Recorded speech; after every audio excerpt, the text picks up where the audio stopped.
Ну что, всех приветствую. Сегодня очередная серия, как и обещал. Сегодня будем менять вот там где-то на маслоприемнике колечко. Заказал я ростековское, пришло, как и говорил, не черное, а коричневое. Заказал два на всякий случай, всякое бывает. А вот многие одевают, и оно у них надрывается. Вот, поэтому сейчас давайте запустим, послушаем, потому что почитал комментарии, многие начали писать по счету поршней. Вот. Ну, возможно, я не отрицаю такого поворота. Ну, послушаем до и послушаем после замены.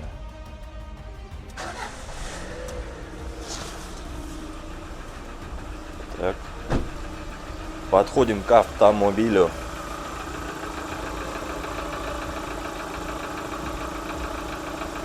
Возможно, да.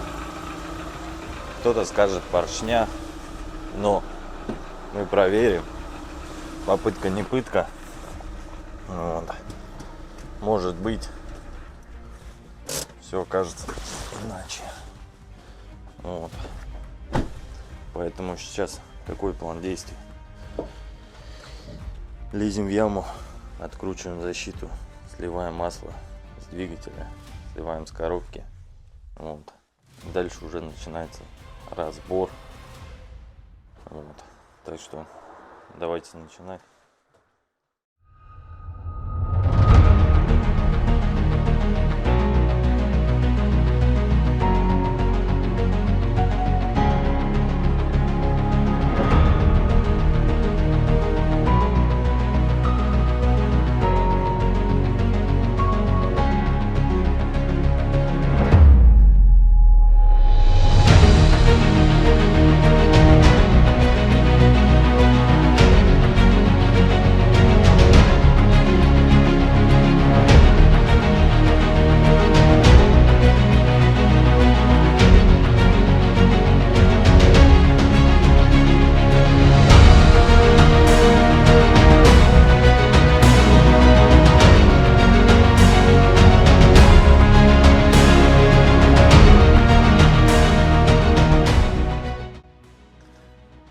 Так вот, сняли мы защиту. Вот такая у нас сливная пробка. Видите, зубчики это в предыдущий раз я пытался ее откручивать. Тем самым грани слезались и пришлось газовым ключом брать. Взял пробку, но такую уже не продают. Продают с внутренней резьбой под шестигранник. Вот. Ну или просто у них наличия не было. Но решил взять. Каждый раз газом уже не придется откручивать. Также карабас у нас, если не ошибаюсь, вот эта сливная пробка. По-моему, да, потому что я уже сливал, менял масло после покупки и неудобно сливать. Вот. Суть какова? Для снятия коробки нам придется вот этот болт открутить, вот этот и там два сверху. Сейчас я вам покажу. Здесь я уже был, так сказать. Для чего сливать масло с коробки? Нам придется этот привод оттуда с пазов снимать, потому что здесь стоит вот этот кожух. Если его не снять, мы не получим доступ к двум болтам. Все болты идут вот, да, снаружи. И АвтоВАЗ придумал, что два болта вот так получается, как вот пальцем показываю, стоят между коробкой и двигателем. Короче, там наверху. Вот. Так что сейчас идем наверх. Идем наверх. Забыл, сейчас сливаем масло. После этого уже все дела будем делать сверху. Потом снова опустимся вниз. Будем продолжать.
Ну все, масла слиты. 2 канистры с двигателя, с коробки. Теперь переходим под капотку. Скидываем сначала фильтр. 2 болта под отверточку.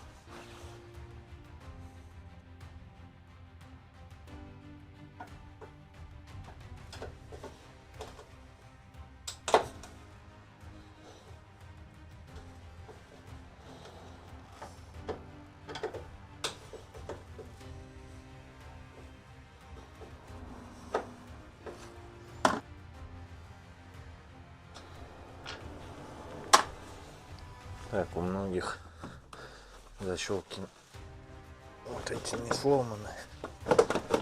У меня вот так вынимается, вываливается. Все, никаких проблем. Также тут пазы.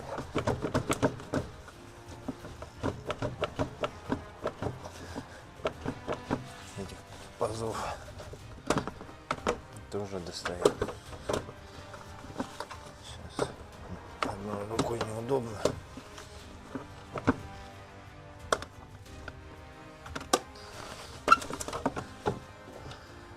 Вот так.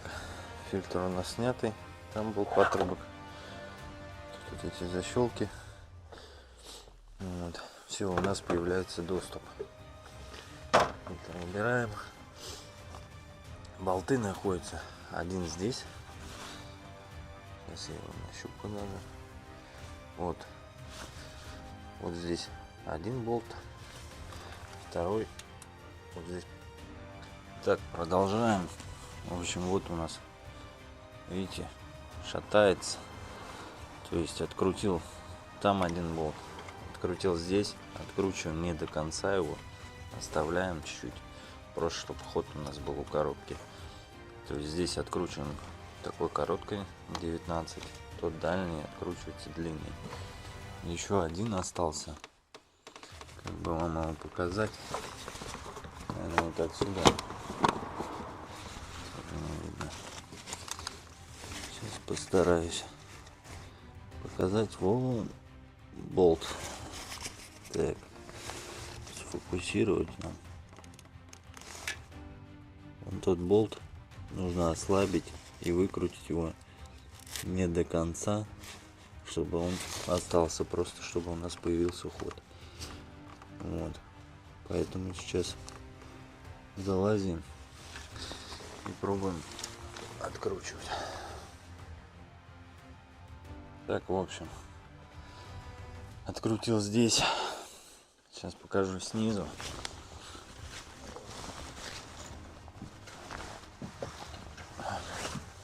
Так, смотрите, вот этот болт откручен здесь полностью. Также вот это первый болт, который я показывал, второй, куда дальше под датчиком. И третий, который я вам показывал, он находится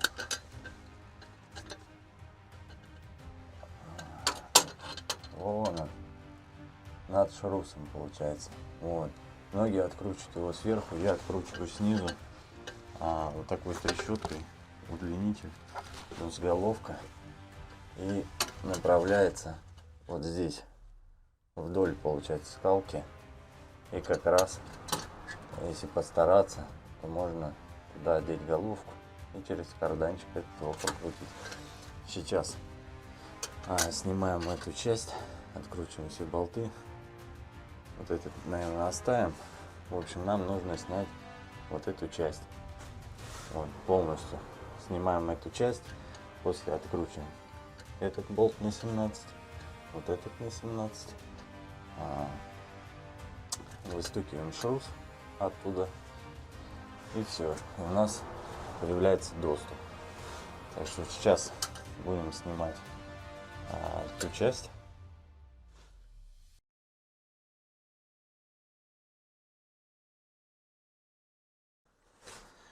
Так, ну что ж, продолжаем. Снято. Это снято. Здесь у нас было. Здесь откручен, здесь откручен. И вот появляется у нас щелочка. Вот. опять же, нужно почему снимать на внутренний шрус, потому что у нас не вылезет вот этот пыльник. А не снимем пыльник, у нас как доступа мы видим недостаточно. Так, лампу. Вот. То есть нам нужно его снимать в любом случае. Так что сейчас будем надставлять монтажку вот сюда и выстукивать. Итак, с помощью такой монтажки, так надставив и ударив по монтажке, у нас вышел шрус. Вот. Монтажку убираю. Теперь вот он, пыльник. Остался его только снять. Там есть такие пазы с двух сторон. Вот. Сейчас мы его снимем и покажу доступ. Вот здесь я уже залазил. Я вам об этом не рассказывал. У меня стоят два болта там под шестигранник я ставил. Вот. У вас, кто не был, или может до этого, если никто не залазил, у вас два варианта. Либо стачивать головку на 10 пополам и в этот промежуток залазить туда, чтобы открутить. Либо вам нужно будет открутить стартер здесь сверху, также отогнуть верхний пыльник и в промежуток скинуть головку, поймать здесь. В общем, это тяжелый процесс, поэтому я уже залазил и менял два болта здесь, чтобы вот было полегче снимать поддон. Вот, так что сейчас снимаем и продолжаем. Ну так, снялась у нас вот эта жестяночка, кожух. Вот, про что я говорил, два крепления. Вот, здесь там вот видать. И все, появляется у нас доступ, вот о чем я говорил. Здесь стоят обычно два болта. Естественно, здесь ничем не подлезть, поэтому желательно поменять один раз здесь. И вот там у нас, так, сейчас.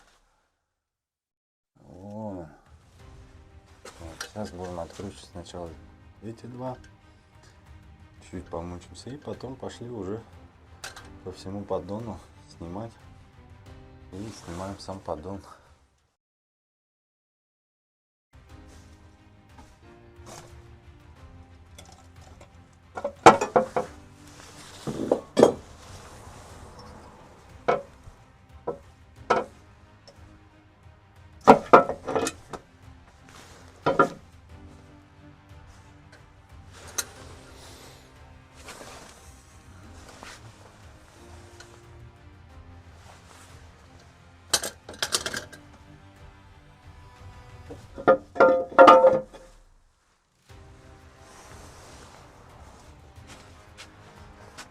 Вот и снят наш поддон.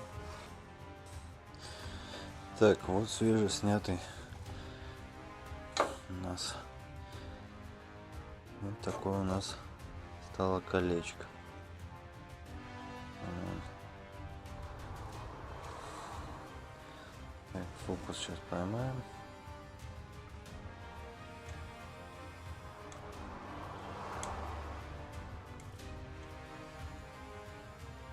Это уже у нас не резина.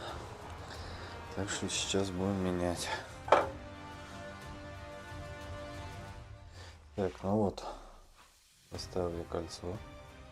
Астековское. Поплотнее, я думаю, оно будет как-то оно. Вот потолще. Вроде выглядит. Сейчас будем менять.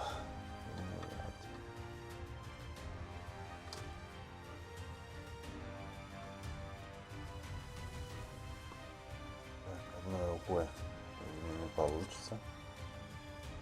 Сейчас установлю и покажу. Что я хочу вам сказать, то что сомнений, я думаю, у меня не останется, так как очень плотно село туда колечко. При уплотнении я больше чем уверен, что даже если стук будет, то он никак не будет связан с этим кольцом, потому что с приличным усилием и очень плотно оно туда садилось. Вот.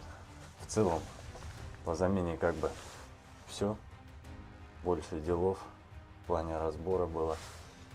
Так что сейчас вылазим с ямы, счищаем все вот это, наносим новый герметик, ну и будем собирать обратно. Так что полетели. Ну все, в целом можно радоваться, так сказать. Там все собрано под низом сверху. Хочу показать.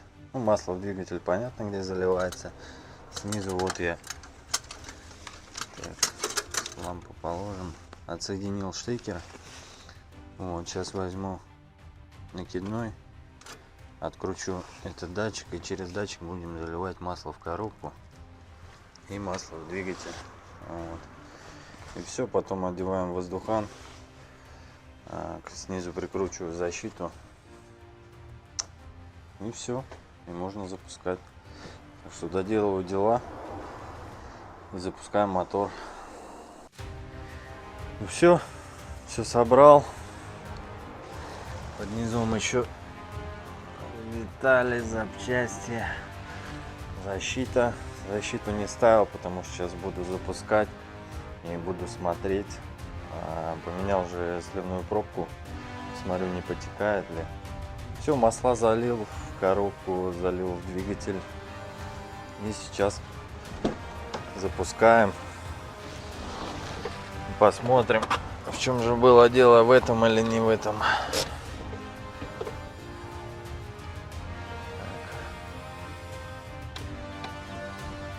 Качнем.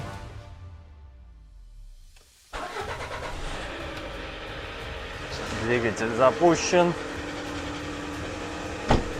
Сейчас было слышно гидрик. И замолчал. Так, посмотрим.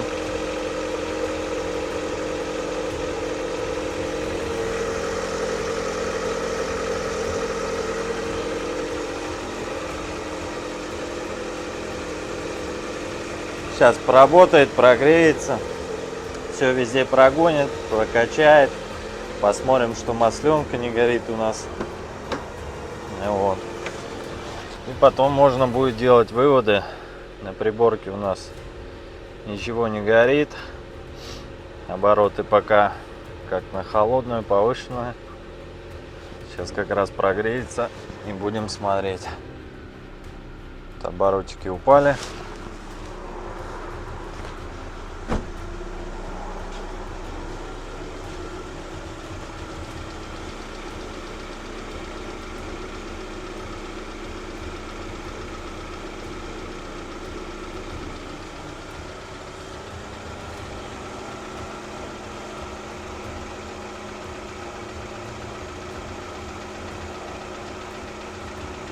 Постукивает где-то.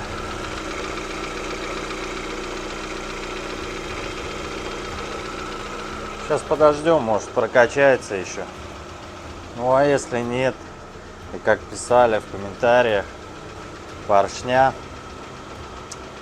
то наступит когда-то один день, придется разбирать.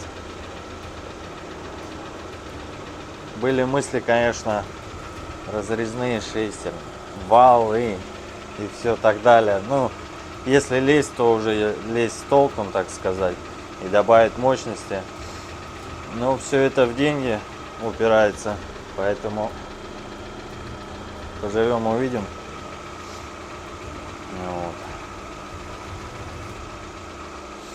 Так что ждем. Сейчас как раз пока прогреется, слазю в яму, посмотрю, нигде ничего не подтекает, все в порядке. Если то как раз одеваю обратно защиту, все закручиваю как раз до этого момента двигатель по-любому прогреется до рабочей температуры.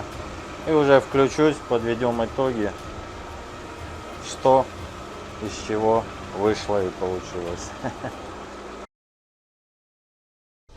Ну вот и все. Можно сказать, выпуск подошел к концу. Мы отъехали немножко. Сейчас подойду, чтобы было слышно.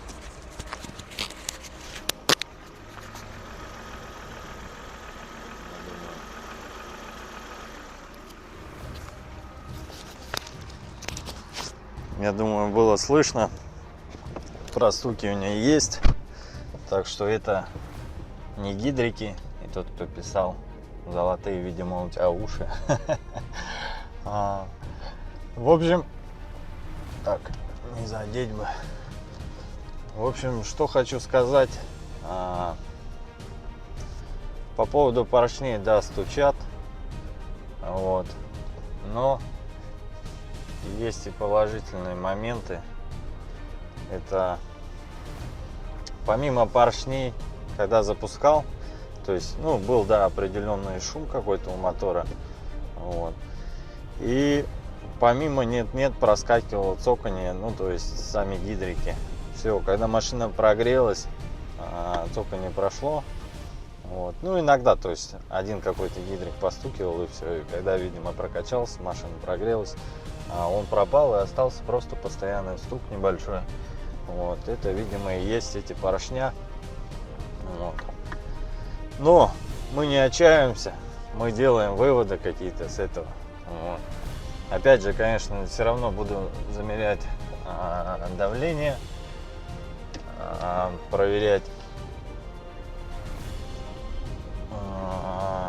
сам двигатель. Все равно поедем к мотористу, вот, чтобы дал какой-то вердикт, понимание, что делать, какие процедуры. Вот, посмотрел, послушал. Вот, опять же, убедился. Ну, мне лично убедиться, что да, стучат поршня. Вот, чтобы это сделал профессионал. Опять же, не я, вот так просто посмотрев, послушав. Вот. И все, и тогда, ну, в определенный момент понятно, что не там завтра я поеду покупать поршня, разбирать мотор. Опять же, у меня тоже есть дела, какие-то свои работы. Вот, поэтому, ну, мы к этому еще придем, так скажем. Вот. Ну, помимо устранили, так скажем, шум гидриков, и на данный момент, как бы, я все равно уверен буду, что этот узел исправен. Вот, так как колечко поменяли. Вот. Все, теперь там не дубовая. Надеюсь, будет ходить. И как бы есть теперь понимание, что не в этом-то и дело. Вот, на данный момент, по крайней мере. Вот. Также посмотрим. Ну, я думаю, масляный насос нет смысла смотреть. Опять же, померим давление, конечно, если оно небольшое, не в пределах нормы там. Вот. У многих людей масляный насос там, ну, свои были причины, поломки, и дело было в нем. Вот. Ну, как бы я вроде уже начинаю понимать, что замена насоса мне никак не поможет. Вот. Поэтому что получилось, то получилось. Вот. Я думаю, все не зря. По крайней мере, методом, ну, не тыка, но исключили этот вариант, что дело было в этом. Вот. Ну и в дальнейшем, конечно, придется все равно заниматься этим вопросом. Вот. Перебирать, так скажем, движок, хоть и частично. Ну, я, по крайней мере, надеюсь, что малой кровью обойдемся. Вот. Вот такая серийка. Вот. Просто по техничке. Как бы делов как будто не особо много, но все равно занимает по времени, пока все разберешь. Просто чтобы поменять это колечко, и обратно столько же нужно собрать. Вот. Так что следующий выпуск у нас, скоро зима уже. Вот. Пора покупать штампы. Хотел спросить тоже мнение. Можете написать в комментариях. Я прикреплю 2 скриншота. Обычные штампы и штампы в виде дисков. И вот интересует мнение. Брать обычные штампы и оставлять их, Или брать тоже обычные штампы, так скажем, и сверху колпаки какие-то подбирать. Или брать штампы как диски и ездить так.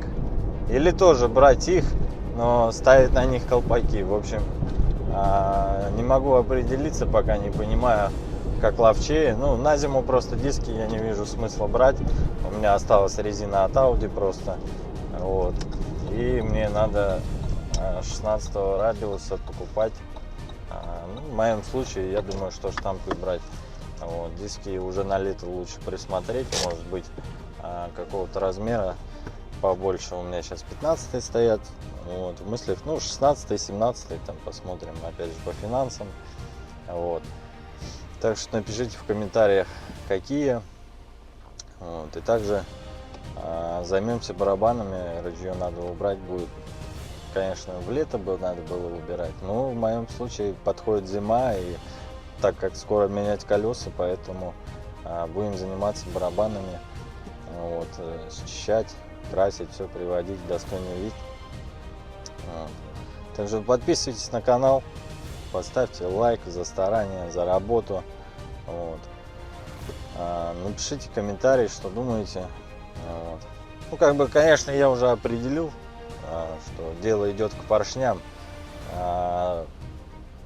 Самому не хочется принимать этот факт, охота верить, что в каких-то мелочах дело. Вот. Поэтому такая серия, такой выпуск. Что получилось, то получилось. А мы едем дальше. Потому что малышка нас все равно везет. Так что давайте, скоро увидимся. До скорых встреч.